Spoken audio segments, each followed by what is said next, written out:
Maithili express की शानदार प्रस्तुति।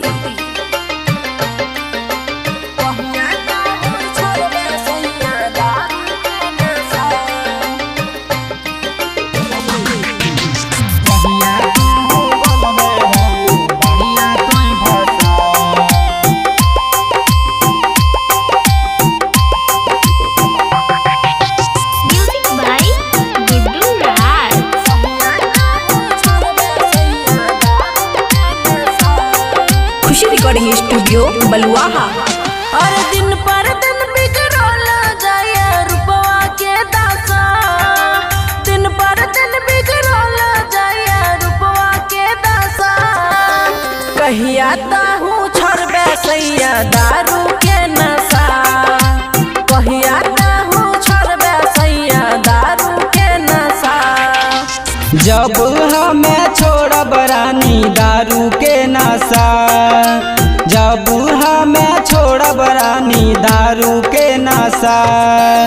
जहिया तू बोलबे रानी बढ़िया तोय भाषा, जहिया तू बोलबे रानी बढ़िया तोय भाषा।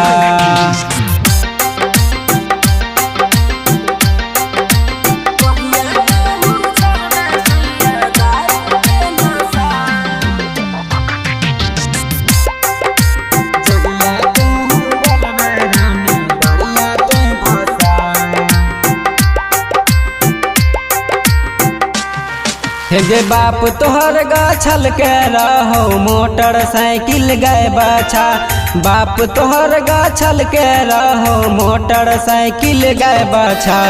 यह खातिर रानी तोरा करे छियौ दुर्दशा, यह खातिर रानी तोरा करे छियौ दुर्दशा।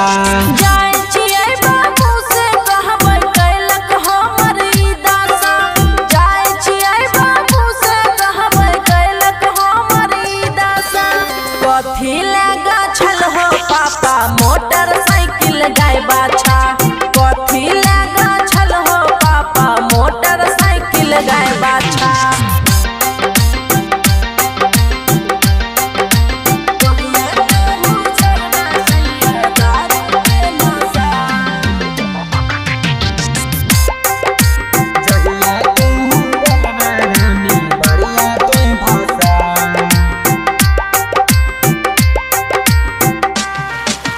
दू चार महीना रुक जोग बेटी पूरा करब तोर आशा, दू चार महीना रुक जोग बेटी पूरा करब तोर आशा। खरीद के जे देबोगे बेटी मोटरसाइकिल गाय बाछा, खरीद के जे देबोगे बेटी मोटरसाइकिल गाय बाछा। घरों से बाहर चल के लाठी मारल चार हो, घरों से बाहर चल के लाठी मारल चार हो। इतना नहीं समझल हो पापा सुबलस बहुआ यार हो, इतना नहीं समझल हो पापा सुबलस बहुआ यार हो।